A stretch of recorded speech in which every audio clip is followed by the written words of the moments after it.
we have a great show for you today. We really do. And we want to really try and stay on time as best we can. Let me know if you could, by show of hands, and we do ask that you show your faces, as wonderful and beautiful as they are, because I'm about to ask a question where I need to see. If you are new to this show, this is your first time, you were unable to join last week, raise your hand. One. Who else? Stephen Van Buren, did I see your hand go up? Yep. So only 2 people? No. Well, David Aramillo is, hold on, I still have people knocking on the door. So we only have 2 new people from last week or this week? No, we have more than that. I'm new. I raised my hand.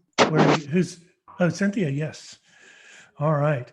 So the way it works is I work with, like I said, I'm networked with a lot of the folks from that's why he's on. Don't forget your mute buttons. Don't forget your mute buttons, definitely.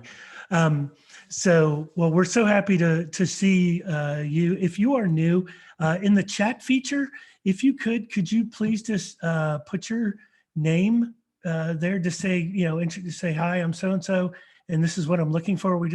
Last week that took like 45 minutes and we really wanted to jump into content, so we're not going to go through that again.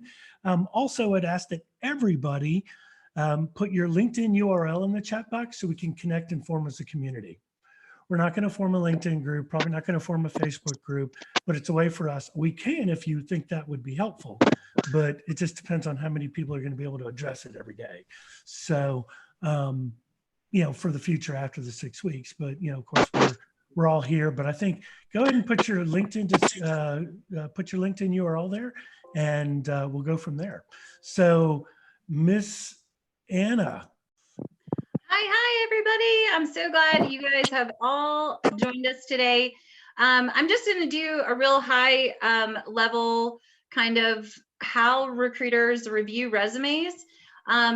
This is pretty entry level. We do have some recent college grads on here. So for more seasoned or experienced people, just hang in, and please feel free to add any comments, suggestions, and questions that you may have as we go through this process. So Anna, you do have control, by the way, on your mouse. Oh, perfect. Okay, thank you so much. I'm not seeing the little arrows, by the way.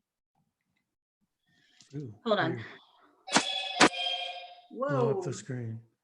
Did you get it, or do you want me to just do it for you? I got it. Okay. So, all right. So we basically talked last week that we only have, 6 to 12 seconds to get the recruiter's attention.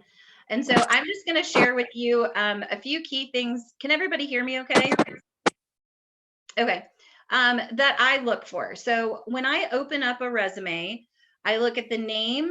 If there's an address, I look at the phone number and the email address. It's always really a good idea to have a professional email address, AnnaMorgan@gmail.com, not Dabom, candidate@AOL.com. Okay.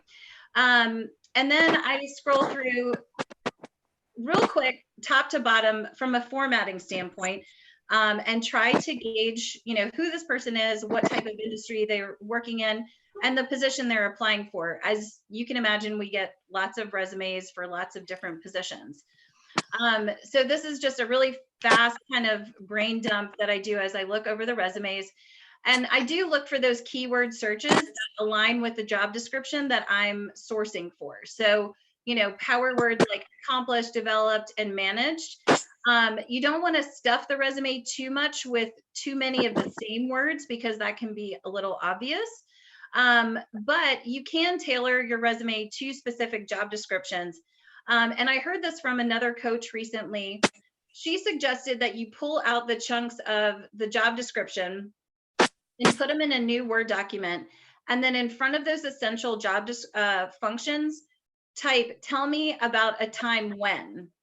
And then what you can do is craft your bullet points telling, your experience, skills, and strengths based on the criteria that they're looking for. Does that make sense to everyone? That for me was like a light bulb moment, because sometimes we look at those job descriptions and you're like, I've done that, but I'm not really sure how to say it in my own words. So that's a really good exercise, how to build out those bullet points that are telling the story in your own words, but align with that job description that you're focusing on. And then there are a lot of resume format opportunity, like, resume templates out there. I am a huge believer of the more simple it is, the more effective it will be. And that goes into, getting through an applicant tracking solution. If you are a creative candidate, say a copywriter or art designer or graphic designer, there are a couple different schools of thoughts on how to craft your resume. But, having a Word document or a PDF is going to be the most efficient way to get through the applicant tracking solution, whether it's a medium-sized business or a Fortune 500 company. Michael, did you want to add anything about like ATS algorithms and kind of your experience working heavier on the sourcing side? Yeah, well, and also, just having a pretty decent knowledge of how ATS systems work. I've played with most of them. And the one thing that you want to make sure that you do, and I'm going to attach an article that I found that I'll share with you all, that actually gives you some pretty good insight into the why keywords in the resumes need to match keywords in in the job posting. Because remember, most of the position postings that you see out there are basically the required job descriptions. So Right. there are very few creatives that'll take the time to craft a job posting that would tell a story, just like we want you to tell stories, right, about your experience. Same thing. What are you going to experience here? So my best advice is to definitely look at some of the tools that are available out there. And this article has some of those tools in there, and that'll help you. Yeah, I just think, and I don't know if you guys all know this, but Microsoft Word has an integration with LinkedIn now that can help you pull some keyword searches and some language based on the type of position that you type in the template. So that's oftentimes very helpful for job seekers, because we struggle sometimes like figuring out the exact best words to say to describe what we've done. And so that template in Microsoft Word is a great tool. And then, but overall, God bless you. When I open up a resume, I want to know if this person has industry experience. I look for how many jobs they've had over their career. If they're from out of state, I like to see a summary underneath the company to give me some insight. If it's a telecommunications company or manufacturing or consulting, because the recruiter mind is we're trying to find similarities, but we're also, to be completely honest, looking to screen people out too. Michael and I spoke about this. When we get 200 resumes for one job posting, we typically batch and get through 20 to 40 at a period. We lost your screen. Okay. At a time. And, through those screenings, we decide to invite them in for a phone interview, and then start the, recruiting process with them. So strong keywords, tailor it to the job description. And then, the whole keep it simple mentality, I think, is the best route for format. So with your header, again, this is a tricky part for a lot of people. Back in the day, we used to have like our objective, like what we wanted to accomplish in the job search process. And now it just needs to be that hard-hitting kind of hook statement that effectively defines, who you are, but also keeping in mind the specifics around the job that you're applying for. So unfortunately, long gone are the days that we have one resume that we send for every position. It's becoming more of a very strategic process that we go through when crafting these resumes for these positions. But timing is absolutely necessary. So hopefully all of you know how to set up job alerts for the companies that you're hiring or that you're targeting.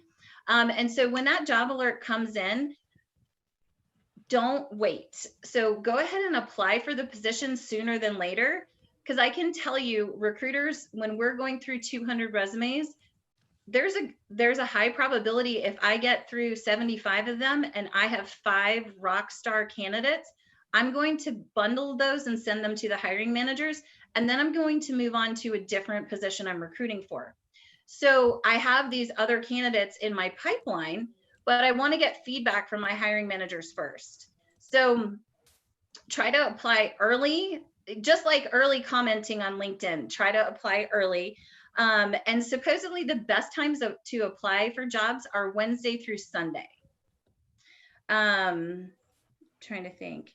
The other thing to remember, when you see a job posting that has been out there for like 45 days or, for quite some time, and maybe you've interviewed in that process and you've gotten your rejection letter, or you have not gotten your rejection letter, most applicant tracking solutions don't send the rejection letters until the person is fully onboarded and in the position. So they may have made an offer to someone, but they don't start for 4 weeks. So that posting stays live unless they pull it down. Definitely tell the story about your metrics. If you're a salesperson, talk about the number of deals. The more percentages and dollar signs that you have in your accomplishments, show those quantifiable results and achievements, will really boost the reader's interest and motivate them to pick up the phone and call you. And then lastly, I personally don't get hung up on the length of a resume unless it's like 6 pages long. So just be cognizant of the format, and white space is not a bad thing. It's easier for the reader to consume that content when we can take a breath in between the positions or the stories, or however you have the resume structured. Any questions so far? Hey Anna, Aditi here. Hey. Okay, so my question is, so you suggested that apply for the position as soon as possible. Mm-hmm. So do you recommend still, if the position is available, I mean, if it's open, do you still recommend us to apply there, or either talk to the hiring manager, someone related to that company, or it's going to be a waste of time?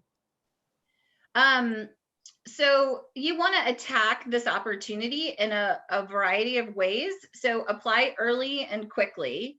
And then I would recommend that then you follow the hiring manager on LinkedIn, or you send them a direct message introducing yourself that you've applied. Here's why you're great for the position. Could you schedule some time with that person? And then, again, follow the company on LinkedIn and try to engage in their content. So, don't just apply and wait. You have to take massive action in other areas. And I'm sure Michael has some ideas as well. Oh, I do? Oh, yes, I do. Wow, way to throw me on the spot. So I think there's a lot more, and we can go down this rabbit hole, but I'd rather not go down too far. Mm-hmm. But companies, what Indeed does, Indeed.com, they'll scrape the websites, all the career websites, Mm-hmm. but they don't index. So some of those jobs that are out there are so old, and it's hard. But if you see something that's open longer than like 3 months, I wouldn't hesitate to pick up the phone and call and try to get in touch with someone to say, hey, what's going on? This position's been up for not, more than 90 days, more than 120 days. Are you all still looking?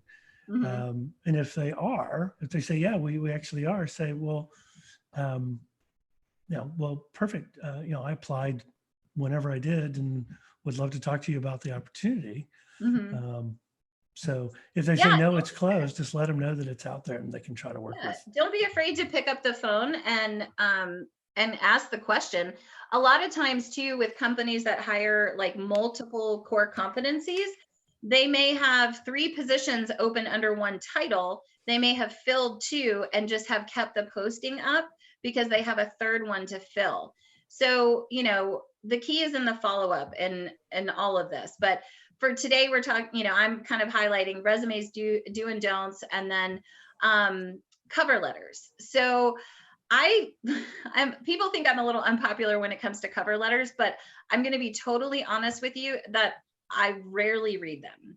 So my suggestion is, unless the company makes you do a cover letter, it's up to you and your level of comfort, whether you want to send something or not. I think something short and sweet. Again, the way the mind works, we don't like to read long, you know, form letters.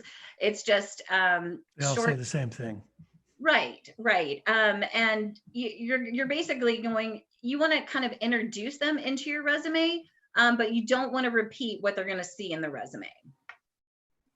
And feel free to use your cover letter kind of like a storytelling element, you know, be creative, use some kind of attention-getting introduction, try to make it personable based on the person that you're sending it to.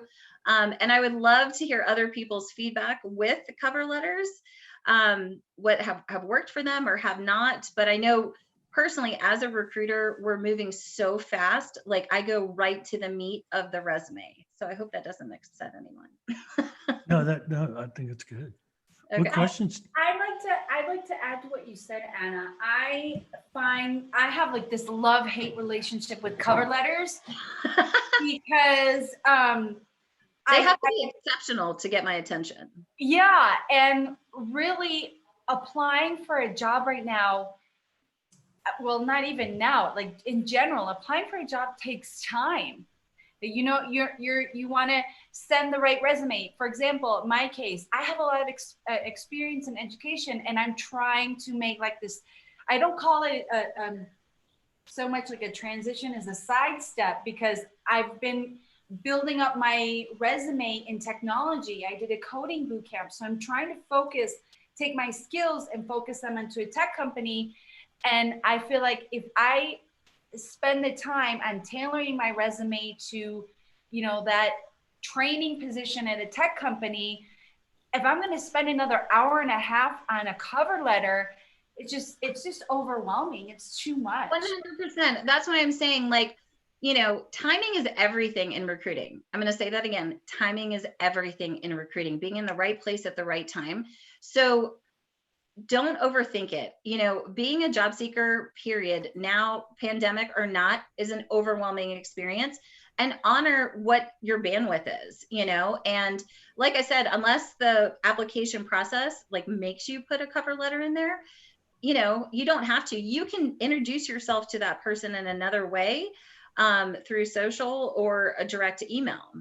And it's, you know, you don't have to put all that effort into it.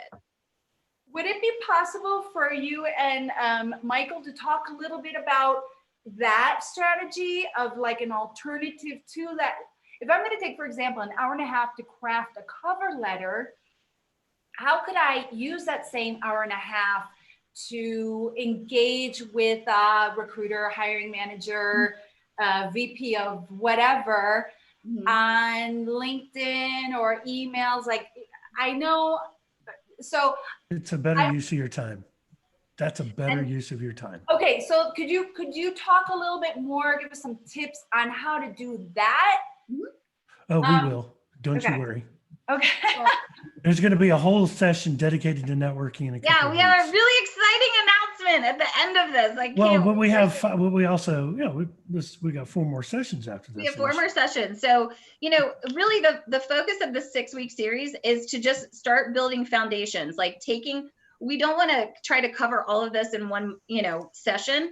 Is just take what works for you, try it, come back the next week, and then we'll give you kind of more tips and tricks to apply. But Alma, you're right on target with this strategy, and we're going to build more of that out for you in the next like 2 to 3 weeks.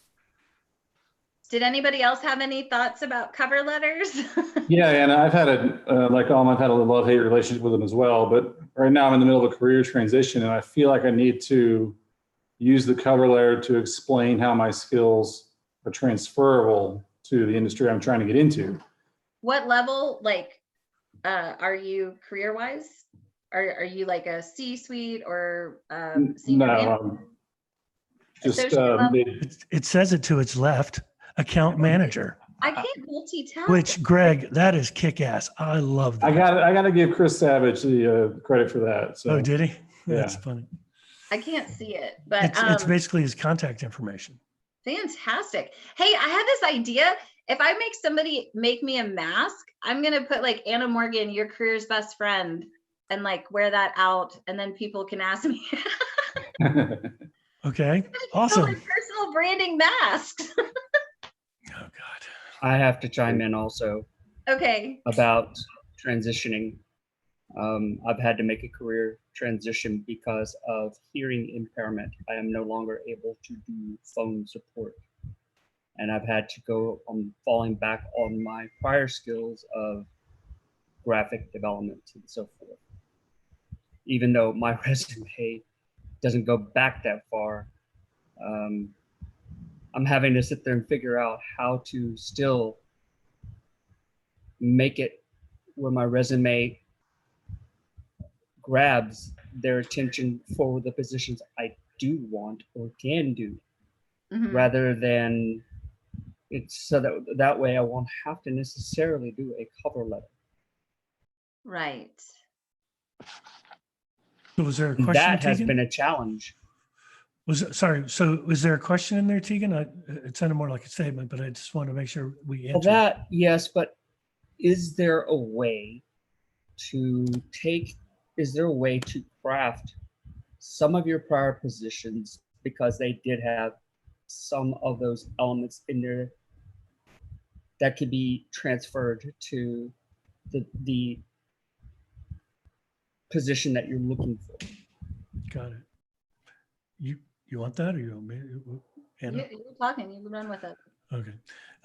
So I would say the best way to think through it, Tegan, is focus in, like, write out, if you said you did desktop support or customer support? I did customer but high technical support of high-end software, primarily tax software, which was for the professionals, not for your average daily consumer. This was So you were for focused. accountants. Yeah, you were I was focused very software. focused, very specific, very tailored on that for 10 plus years, for 10 years, and able to do that until I began losing my hearing and having neurological feedback problems with my hearing, to where I could not understand folks on the phones. Oh, wow. So the best thing that I would do is write out, really think about all the skills that had you focused to what you do. Obviously knowledge of XYZ software, working with phones. You're going to write all this out, but then you're going to have to take off the phones, because you're not going to be able to use the phone. So what I'm saying is, write down all your transferable skills from all of your jobs, and then move that right to what you want to do now, and see which ones you can pull over side to side. Have you tried that? Oh, you're on mute. Sorry. No. Yes, I had in some cases did that. I took out any aspect within my profiles and or resume to remove the supports, or the more or less the support service element that would draw people in, if they get phone support or call center support or any type of telecommunication support. Yeah. And I pulled a lot of those elements out and worked and focused on the skills that would be where I'm wanting to go. I think for the purposes of time, I do want to answer your question. I do want to kind of look at your resume. If you want, we can set up a side call, and I'll just reach out to you. We set up a side call, and we can kind of talk through it. How about that? Yeah, same. I would be happy Sure. to help. Yeah, Thank you. definitely. Sure. So four biggest things with a resume is let your passions shine, have show your personality in the resume, be creative, customize your resume, do your research, and don't get hung up on the formatting piece. Just keep it simple. So hopefully that kind of gives you guys some insight into what we're looking for and how we're getting through these resumes in a really quick time. Absolutely. And we're happy to stay on, you don't have to stay on if you don't want past 5 or 6 where you're sitting. I think a lot of people here are from Dallas, so except you. And I understand if you have to go, but I'm happy to stay on and answer any other questions about resumes and stuff like that. But we want to make sure we try to cover 2 topics in the hour going forward. Otherwise, we'll be going through a series of 15 of these things, and we don't want to do that. So any other questions about resumes before we move on? Make sure to have other people look at them. Okay, one more question from my side. So do you feel the need of making a fancy looking resume, or it should just be the monotonous thing which is already existing? It doesn't need to be fancy, but it doesn't have to be totally boring. So, find a template that feels good to you and try that. If you use one template and you're not getting the results that you want, try something different. Insanity is doing the same thing over and over again, expecting different results. So if you're not getting the results with, one resume or one format, try different things. I mean, we have to be creative and innovative right now. I'd like to can I add something to that answer, Anna? One thing that I do know is that if, for example, I know Aditi has a lot of background in data science and in programming.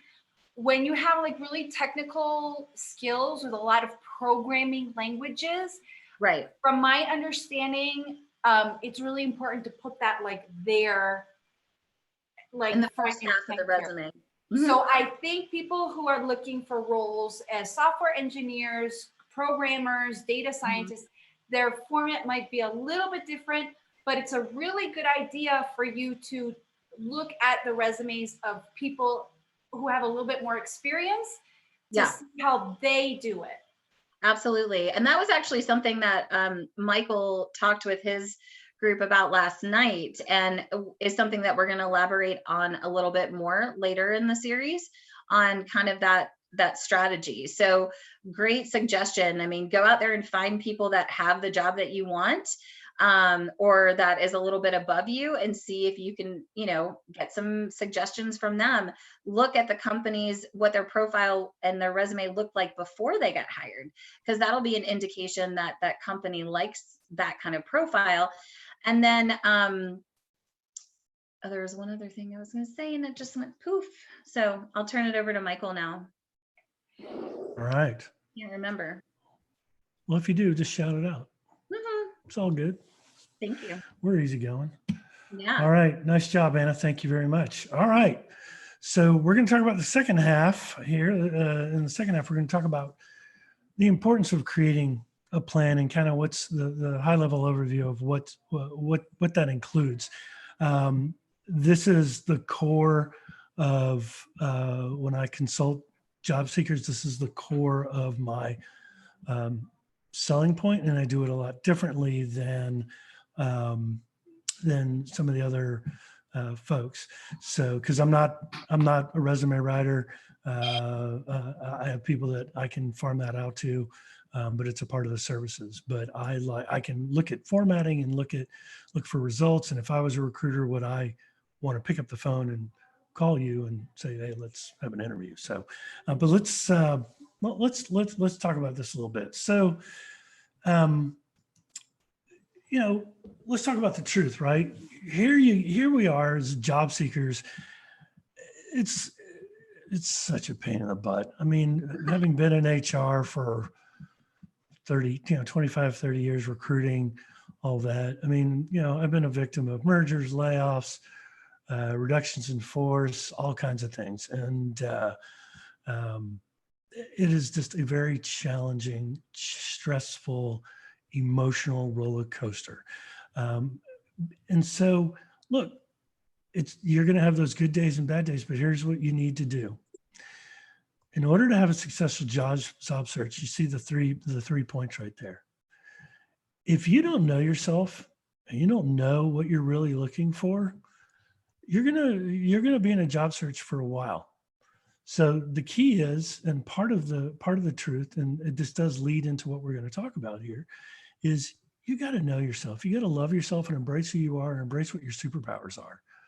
And I know that sounds kind of fluffy, but you're going to hear that from 99.99% of everybody. You know what skills you have. You know what you can bring to the table. You just have to be able to tell a story to do that. You know, job search also requires you to have that ability to communicate concisely and in effective ways, so that as the hiring manager and the recruiter and as the hiring manager, I'm buying what you're selling. Because here's the point you need to remember. Nobody's buying you. Nobody's buying you. They're buying this. What's inside here? Your experiences. Those are the things that you need to focus on selling. You can talk about, well, I did this and I did that all day long, and that's great. But in the end, what did you learn from it? What were the results out of it? Can you communicate that effectively? And then finally, the other uncomfortable part about this is we have to ask people for help, right? So we're going to cover these three topics as a part of what's crucial to the plan. And then we'll feel free to ask questions during the speech, or if you want to wait till after, that's fine too. So, so why do you need a plan? Well, you tell me without cheating. Why do you think you need a plan? You come off mute and talk to me. Well, if you think about it, if you're going on a trip, you kind of look ahead, how many days, where I'm going to stop for gas. This is a journey. It's not just a destination. It is a journey. You need to kind to map out where you're wanting to go and what you're wanting to stop at along the way. Absolutely. And gather. Absolutely. What so that covers a lot of it. What else? What is other good reasons for having a strategy and a plan? You need to know if you're a good fit with this company. So you need to do some company research, which I think we've already covered. On top of that, it does not, I know I believe like Glassdoor gives estimates, because they're rarely, especially now, putting salary ranges within, you'll see it on a few, but it doesn't hurt to try to find out what the average salary this company is paying, because you may be well outside of what they normally pay. Like there was one job that I applied for. It was an extremely small company, and I doubted seriously they were going to be able to afford me. You know, or if I took a job there, it would be a substantial pay cut. So as much as I wanted to apply, I didn't, because I just felt like it was going to be a waste of time. Right. Okay. One more person. Why should we have a plan? I think you need to stay focused. Who said that? It's Erica Parker. Hi. Hello, Erica Parker. Hey, Michael, how are you? I'm well. Yeah, I think you need to stay focused, and that focus, it also helps with your sanity level, because believe me, I think I've run family and friends crazy. So Keep going, right? Keep sane. Mm-hmm. Absolutely. That's great. So, so here's why you need a plan. It keeps you honest, facilitates introspection. You can foresee roadblocks, milestone dates, track progress, centralized location, even do SWOTs by positions to figure out, short-term and long-term. Is this something that's going to be able to survive a recession or a depression? Does it have economic sustainability? But the two things that I want to point out is it helps create a sense of accountability, but more importantly, and I separate these two words, they're not the same thing, ownership. You're holding yourself accountable to a plan, and you're owning this plan by going and doing X, Y, and Z. So that's super, super crucial for you.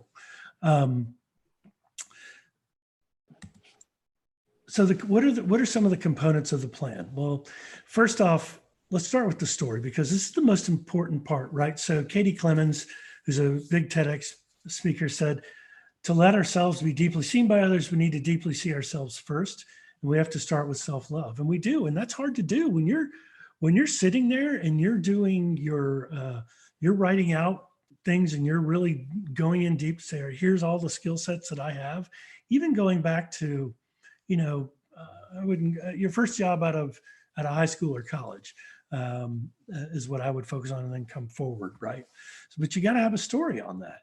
And so to me, this is the best example of how one would market themselves. I'm not going to play the whole thing, but I want to make sure that, yep, I can share computer sound. But if you haven't seen the play Hamilton, it's my favorite, and it's just one of the best plays ever. I know it was supposed to come to Bass Performance Hall in Fort Worth, and of course that shut down with COVID, but just think about this as a marketing.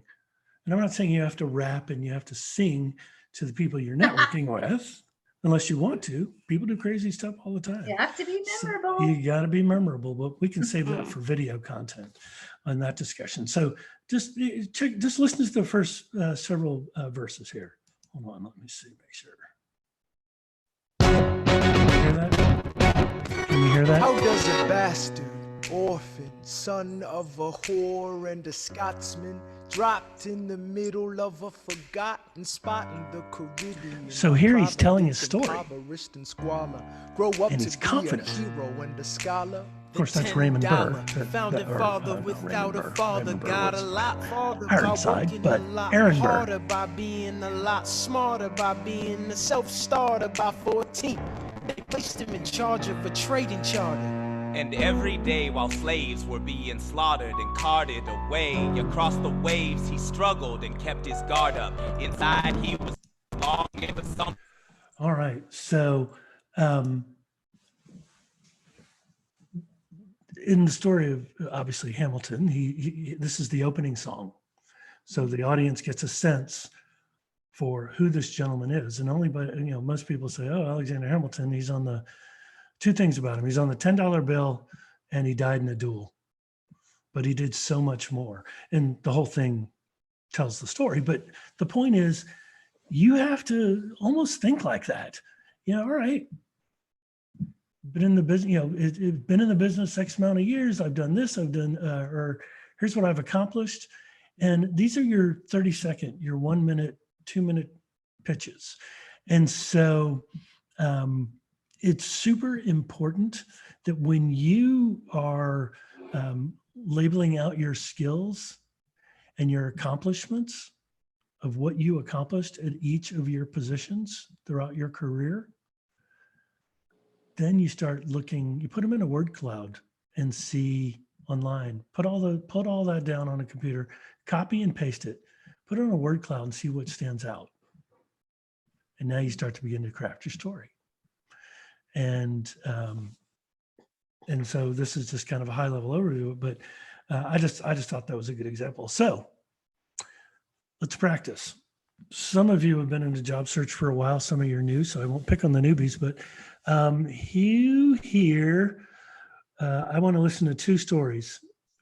Give me your 30 seconds elevator pitch. Who wants to go? Anybody. I'll pick on you. I'll pick on you. This is always harder than it looks, for sure. It is, but get out of your comfort zone, because if you're all introverts, this is the extrovert talking. I'm pulling you out. Yes, Alma. Hey, what's up? Hi. You tell us the story. Tell us the story. The story is that I am a born connector and helper. And I have connected with so many random people that from writing a book about deported youth, I ended up helping someone who is currently incarcerated and has a TED Talk with over 9 million views to craft his story and share it to the world. So that's what I do. Wow. You've been practicing that, haven't you? No, I have not. Well, that was really good. You can ask Anna because that's the story I told her 3 weeks ago is totally different.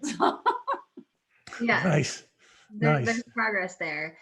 That I thought that was really good, Alma. There was a lot of attention grabbing components, and highlighting that you are a helper and a servant leader, and that you know, have been a critical part of helping this individual tell the story. But what about you? What do you want to do? Yeah. I want to keep helping people. That's why I got into education, and that's why I started going into tech, because I've seen that both education and technology give me a platform where I can help people, and that's really. So lean into the technology and the education and helping people. And what you've been able to do. Give us one fun fact about what you did there. Yeah, and more specific is going to be more profitable. Remember, we're creating a movie in our mind, a story in our mind of who you are, and trying to figure out if there's a match. Okay. That was amazing. So I want, yes, that's a good marketing statement. That's a good marketing statement if that's your side hustle and how you do things, and that's great. But if you want a job that pays consistently over a period of time, which, you know, all of us want at some point, right? You got to be able to talk to your skills, because that's great. You're a connector, but how do you connect? Tell me how you connect people. Would you be in what kind of positions? You know, those are the kind of things you want to think through. So I would definitely listen to what Anna said, but good job. Everybody snaps for Alma. Who else? One more person. Come on. I'm going to pick on David because I know him. Come on. Yeromio, come on. Somebody did a yourself off really mute. good one the other day. I said I knew you were going to pick on me, Michael. So have you ever seen or researched a company that has the worst Glassdoor ratings or Indeed ratings ever? And then maybe a year or two later, you see that they've got their ratings just shot through the roof? Well, that's what I do. Oh, snap. So what I actually have done in the last few years is been working with companies to get their talent branding up. Awareness through campus programs, through job fairs, through their LinkedIn pages, Indeed pages, as well as all of their social footprints. And I'm here today to be able to tell you that I can do the same for your company. Dude, that rocks. 30 seconds. You're going to come work for me in sales. 30 second pitch. that was everybody. Come on. And I liked it because he started with an opening question. And what does that, so tell me, what does that do? Well, it makes you think, right? It makes you think. It makes you respond, makes you want to hear more. And it's something visceral that you know and are aware of. Who hasn't seen a company online or is aware of a company that has the absolute worst ratings or the crappiest numbers ever? I've worked for those companies. And that like opening statement is somewhat polarizing for people too. That makes the brain like stop and be like, oh, I want to learn more. Because my first reaction was, well, yeah, the talent managers go in there and delete all the negative posts. Delete those posts. I never, you know what's funny? In all my time I did that, I never deleted one. You can't That's delete. awesome. Hopefully you reached out to the candidates and or associates and tried to We always responded. Yeah, we always responded. So I am looking. So it's funny because I got in here a little bit late, but a lot of the stuff you guys talked about earlier with resume writing, I teach all of my internal candidates, the employees that I used to work with as well. And I'm kind of doing some free webinars right now. So very similar as well. So I am currently looking, but I absolutely advocate the pitch, the story. And absolutely. And Thanks, the pitch and the story can be used in your follow-up emails, your content you post on LinkedIn, in your follow-up direct messages. So you can repurpose this, you know, these stories in different ways, but that attention grabbing like first statement is so powerful. It's important. It's super important. Well, so Rhonda's mic isn't working. Rhonda Monsibias asks, is any part of that used in the cover letter? It could be, but wouldn't you want to save that? Well, I would put that, I would almost kind of have that in some kind of minuscule form at the top of the resume or at the bottom of the resume. or somewhere. I don't know. What do you think, Anna? I had told Ron, like, I feel like crafting a resume is kind of like writing a play, right? If you're going to produce a movie or a play, you have to write out everything first. And the content is where those, highlights, achievements, and stories can come into play. I think the cover letter is like inviting the person in to get to know you. And if, again, you can have a strong hook and, white space, because we also have to remember the quality of the recruiter that's reviewing your resume could be complete SHIT, or they could be amazing sourcers and recruiters. So that's why I always recommend simple, concise, fifth grade level reading, because, some of these kids that are getting these sourcing jobs right out of school, they don't know better, like they haven't had enough worldly experience to know these different buckets or skill sets or that kind of thing. So yeah. Yeah. I mean, the other thing, a little insider recruiter information here is that, some people will list out, like kind of going back to the resume, when you list out maybe if some of you who put your skill, like I put my skills up in the top portion so they can see immediately. But I'm going to tell you what recruiters will do is look to make sure that those skills are highlighted in your resume. So just throw skills on there to have skills on there. Have skills that you can speak to that are in your resume that give the reader enough momentum to pick up the phone and go, yeah, I want to talk to you. Yeah. Make sense? So, all right. So the next thing, so that's about your having a plan and the strategy. Now we're going to talk about your targets. And some of you have already brought this up, right? So I don't know where my picture went. That's a bummer. There was a picture. Yeah, well, whatever. So target people and organizations, not job postings. Does that make sense? A lot of people, when they lose their job, the first thing they do, we kind of talked about it last week, is the first thing you want to do is just jump on LinkedIn and jump on Indeed and just start applying like crazy without really throwing caution to the wind, looking at resume, making sure that if you got the call, you'd be able to tell your story, you'd be able to answer all the questions appropriately. So you want to come up with a target list of people, and then but really you start with your organizations. Come up with the target list of organizations first, then come up with the targeted list of people in those organizations. And then obviously once you start to do that, you're going to start to network, right? So you're going to do strategic networking with your targeted people in your targeted companies. And this is where it begins to get uncomfortable for a lot of people. And and this is something we'll definitely talk more on. I've done several presentations on how to be an effective networker. I've done one to the Business Technology Networking Group here in DFW, and then also for the Dallas PMI chapter on that. So I don't know if I may have encountered some of you and may have seen that, but we'll probably touch on parts of that when we go into more detail in a future session. So the last thing that I'll tell you, because I want to be cognizant of time here, is set a daily routine. And this is where we also tend to drop the ball. We don't use a calendar, whether it's electronic, and I know people that still use, the daily reminder, or what do they call it? Day books? What were those called? Franklin's. Franklin's, that's right. I remember the good old days with the Franklins from the Franklin Covey. Yeah, that's it. I had those too. The Franklins. The day books. Yeah, day planner. Read. So when I say read business books, read business periodicals, try to, but also read biographies, read history. You can read your good old fashioned novels anytime you want, but the more you read, the more talking points you can bring up in a session that's related, especially in your area of expertise. Hey, right? Why doesn't everybody drop a book that they're reading in the comments? Oh, I like that. I like that. Not to digress too far, but during the holidays here, I hosted a holiday party where we actually had a business book swap.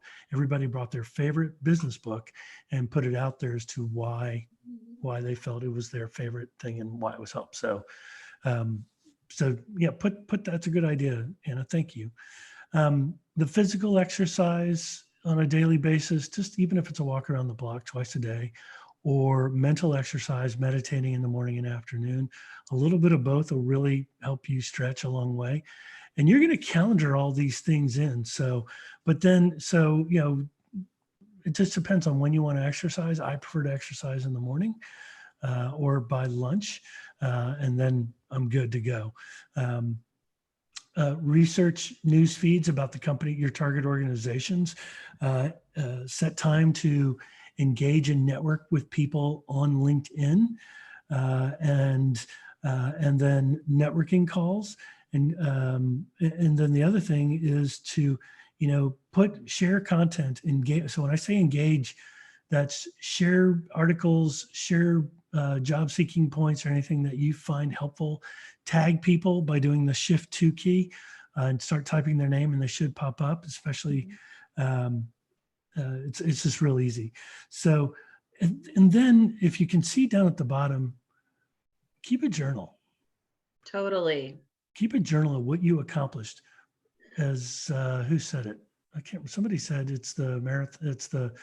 It's a sprint. I mean, it's not a it's a marathon, not a sprint, right? So yeah, it's a journey, not so a each day, if yeah. you do all this stuff and you set up everything on in your calendar, you set different. So an hour to do this, a couple hours to do this, and if you say, all right, I've read all I can read and I want to apply for jobs, but applying for jobs should only go about 2 or 3 hours a week, especially now. Yeah. Right. I love that you put networking calls in there. And I tell a lot of my clients, like, go through your contacts on Instagram and Facebook, and then take those contacts and go look in LinkedIn. Like, you'd be surprised some of the people that you're connected with that could potentially be gate openers for you for other opportunities. So if you can structure just some networking calls to pick, reach out and connect with someone from high school or college, or from church, or from service organizations that you were a part of, especially right now. People want to talk to people because we're stuck at home talking to our spouses and our kids, or stuck at home completely by ourselves. So structuring that in and just checking in with people, and let your job search come up organically, and just be open to what comes from those conversations. Absolutely. Let's see. I got to write all these books down. Yeah. Hold on. So I think, is that it? No, that can't be it. So before we go into next week, what any questions about what I presented on? Books, do these still exist? Stephen Van Buren. There's always a funny guy. No questions about that. I do. With that, 30-minute pitch, you said something about 30 minutes. 30 seconds pitch. You said something about before that, about our accomplishments, putting them in a document, and then adding them to a word cloud to see what comes out. Is that is part of the strategy of getting to that pitch, right? Yes. Okay. It's basically, think of it as a funnel. You're writing everything down, all your accomplishments down. It's all up in here, right? And then you put it in that word cloud, and words start popping out of commonality. So the larger words on the, as you know, on a word cloud would be, are going to be your most prevalent out there. There's one other thing too. I think this goes back to what you said about loving yourself. One of the things that has been a challenge for me is being able to list off my accomplishments. I actually have to go and I have to talk to people that I've worked with and ask them, so what is it that what did I do for you? How did I help you? What benefits did you get from working with me? Because I couldn't think of anything. Yeah, we have. Does that help you? And your coworkers and your managers and your peers are fantastic for that.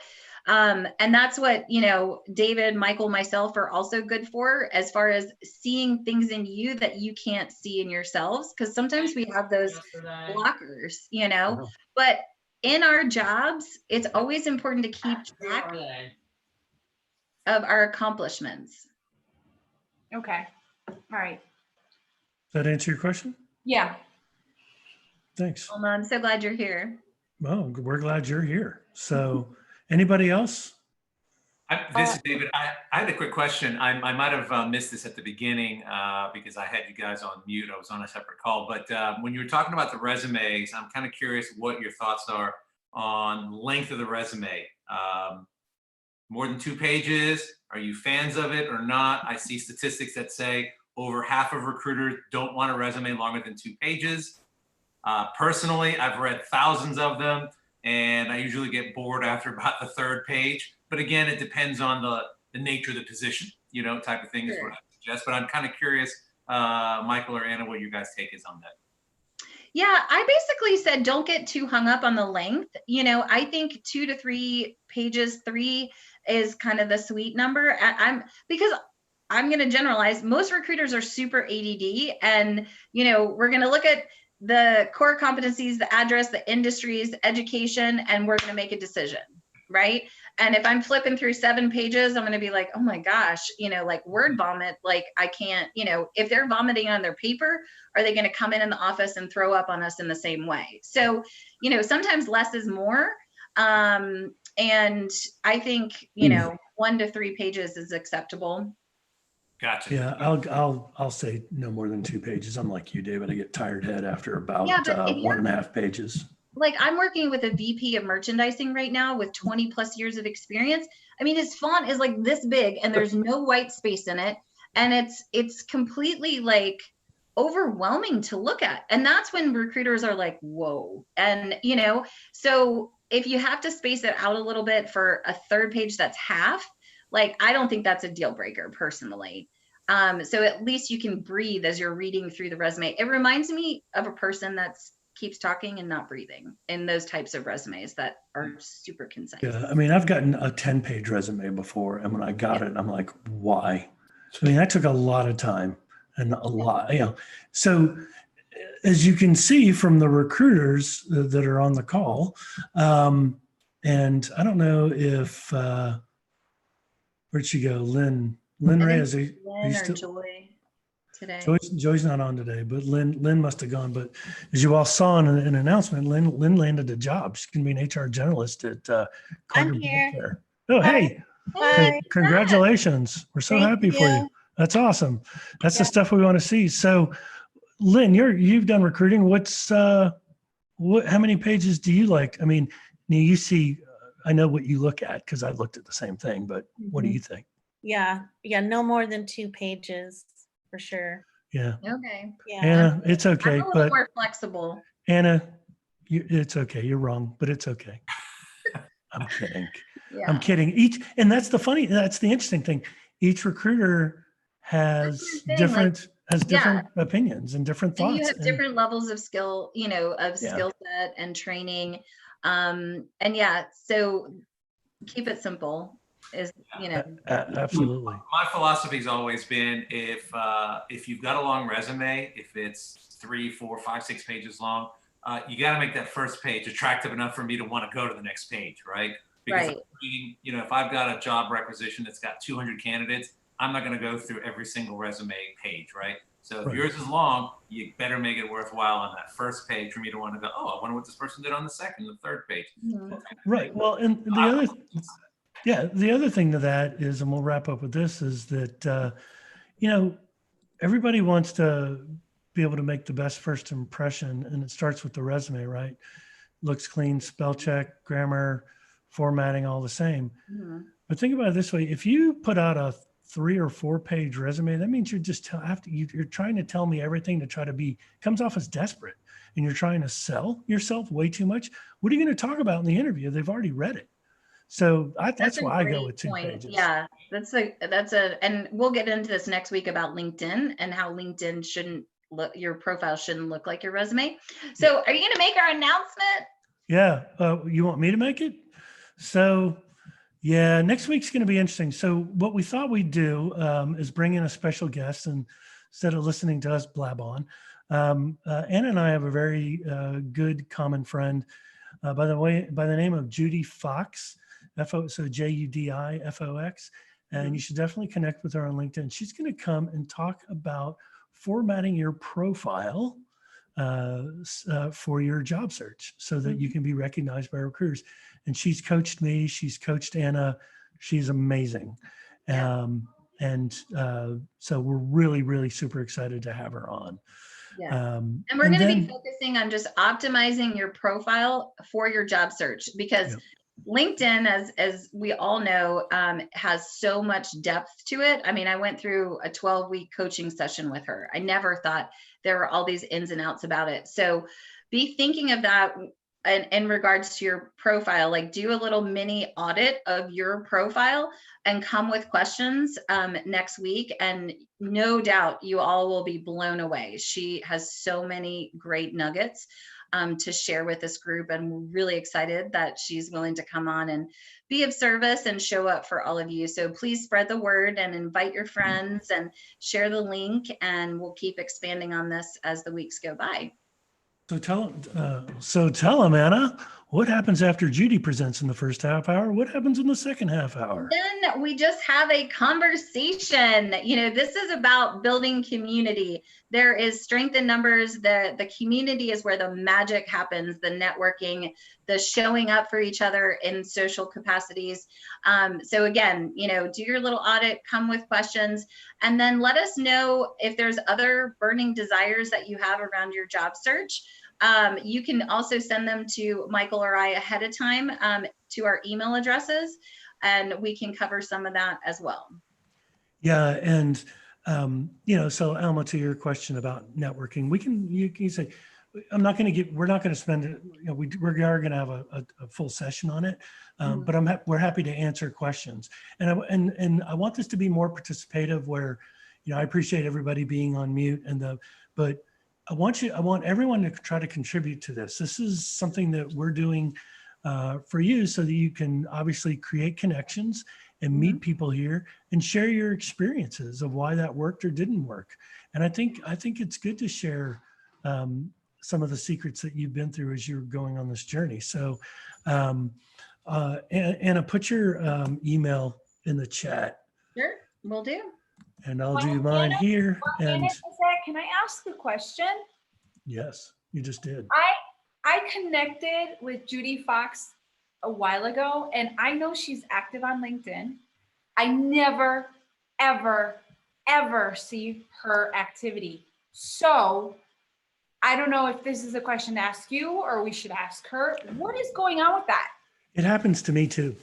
So I don't know about you, Anna, but I mean, I met her back in August of last year here in Dallas at a conference. And even though she has access to my profile and she's got, she's following you and she's following me and I'm following her and we're first connections. That's the weird thing. So you have what you have to do is go to the activity on the profile, and she's a very involved commenter.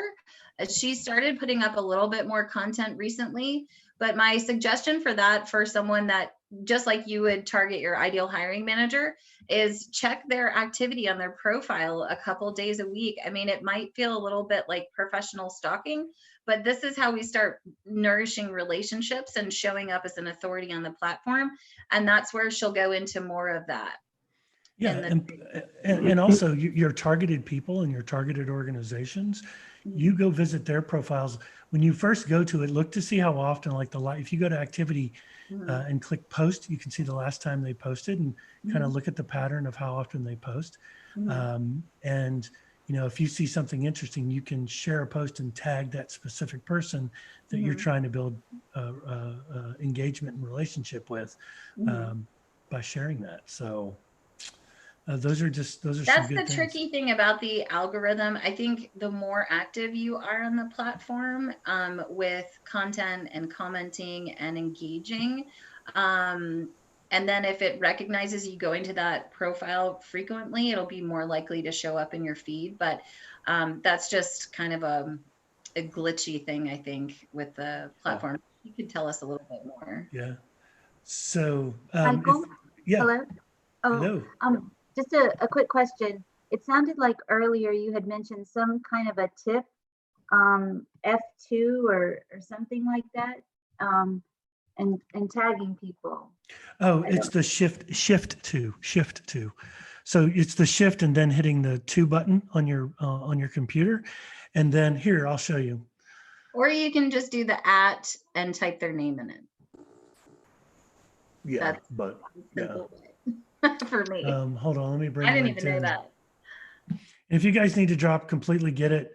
But we'll, if you have to go, that's fine. If you want to hang on. So let's say, what am I showing her? How to tag somebody? In a post or a comment. Hold on. Let me just see something here. I'll go to my notifications. The notifications button's a good place to always kind of visit first to see if you're getting any mentions, stuff like that. So here you go. You can just tag her in it, in that post. Yeah. So basically what I can do, like I can, so I know Tim Sohn very well. I can click there. And it's good to engage with Anna and myself and, so what I'll do is, even though it's telling but what I'm going to do is this, I'm going to type in @ so I hit Shift 2, Cynthia. Okay. And then I'm going to start typing your name. Okay. And look at you. I knew about the @ symbol, but I didn't know what Shift 2 did. So, okay. Sorry. It's the @ sign. I'm sorry. I'm old school. No, that's fine. It's always great to learn other ways to do things. Yeah, that was Right. confusing. You all thought there was a secret tip on that one, Michael. I was like, F2, wait. Is Michael saying F2 or F? No, I'm kidding. All right. So Cynthia, when I hit, yeah, right. Cynthia, I hit post, right? I'm Rodney. And then, do you see that? Did you see what I did? Where did I go? Yes, I saw it. Oh, there you are. What you're going to do is you're going to go to that because you'll see in your notifications, Michael tagged you in a post. And then you're going to hit the thumbs up and then you comment. And then you comment going, hey, this is great. I'll be sure to share it or something like that. You want to have some substance. You just don't want to go, hey, thanks. You want to go, thanks @ Michael Goldberg. This is great information. I'll share this out. Or, hey, @ Anna Morgan, this was a great session today. Thanks for doing it. Because one of us or both of us will end up doing some kind of recap post on what we talked about today. Yeah. As far as, did that answer your question, Cynthia? I just want to make sure we're good. I'll assume yes. All right. Yes, right. it did. Okay, good. So what I did was, this was on YouTube Live. And so I'll send everybody, or I'll have Anna send everybody, or one of us will send you the link to this so you have it for replay. But it's going to sit out there on my Hiring Transform YouTube channel. So these are good to have. Feel free to check out some of the other stuff. Who is playing Hotline? That's me. Sorry. Oh, God. Stop. All right, don't stop. So I want you to do something for next week. Well, we didn't tell everybody, but I'll send an email out. I'm going to give you some homework. And that homework is to start thinking about your story. Let's start building your story. I want everybody to write out at least 2 of your biggest accomplishments at each company that you've worked at and be prepared to share when we call on you at some point over the next 4 weeks. So we're not going to tell you when, so you got to do the homework. It could be next week, but also write down questions that you have specifically, any things that you're running into, any issues that you see, we don't have to be politically correct. So if you want to ask me something about ask us about ageism or Anything. Anything. Ask me anything. The other thing is do a mini LinkedIn audit of your own profile. Yep. And see what you don't understand, what's tricky, where can you put your resume, how you should customize your about section. Should you have skills? Should you ask for endorsements? How do you ask for endorsements? Everything around the structure of building your profile, okay? Absolutely. Absolutely. So thanks, everybody. This was fun. We're going to see you next Thursday at 5 o'clock Eastern, 4 o'clock Central. Tell your friends. We had 5 more people than we did last week. I want to continue. I want to get that up to 40 next week. So I really want I want you all bragging about this and talking about it. If we tag you, again, the key is to hit the @ sign or the Shift 2 I know I'm going to catch hell for that for the rest of my life from all of you. But be sure to tag us back. So thank you so much. And Yep, I I'm hope gonna you guys take have you a out with wonderful my evening. music. Yeah. Do you want me to play the music? So Yes, of course I want you to play the music. Oh, there we go. We can hear it. Keep going. We can Okay. hear it. So if you And want my to go, favorite part's coming look up. at Alma dancing. Hey, Alma, call me. Seriously.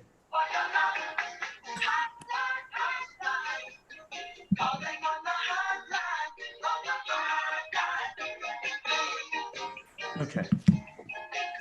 This is fun. I love their dance moves. Well, look at Lydia. She's making me dizzy. Go, Erica. Holy crap. Come on, Carl.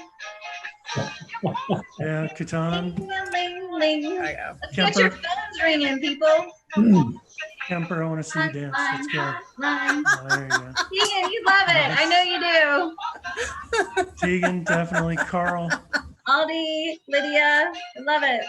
What I'm amazed by is how Lisa has been able to sit there with her hand on her face the entire time.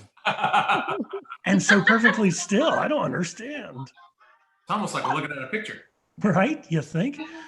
So, hey, we'll stick on. If you guys have any other questions, feel free. I'll make her turn the music off if you All right, want. I'm gonna stop. I got about 5 more minutes. So Hey, but if you want to go. But if you have questions, All right. Anna and I will be around. Michael, I have a It was question. fun. I hope everybody enjoyed Carl. it. Thank you. Thank Thanks. y'all very much. Thanks, guys. No problem. Thanks, everybody. Carl, was that you? Yes, it was. Hey, I'm sorry, I jumped into this late because the email I received last week said that the time was changing, and I thought it was 6 p.m. Eastern time instead of 5. So that it's still 5 o'clock? It's still 5 o'clock. Okay. Did you okay. get the meeting invite that I sent to everybody? No. You know, somebody else had this problem too. Cynthia had a problem with that. Carl, put your email in the chat, and I'll resend you. It's interesting that it didn't. Maybe something's up with Gmail today. Thank you. I appreciate that. Yeah. Yeah, People when I trouble. jumped on and you guys were talking, and I thought, uh-oh, this has obviously been going on for a while. So No, you're all good here. Awesome. So I'm gonna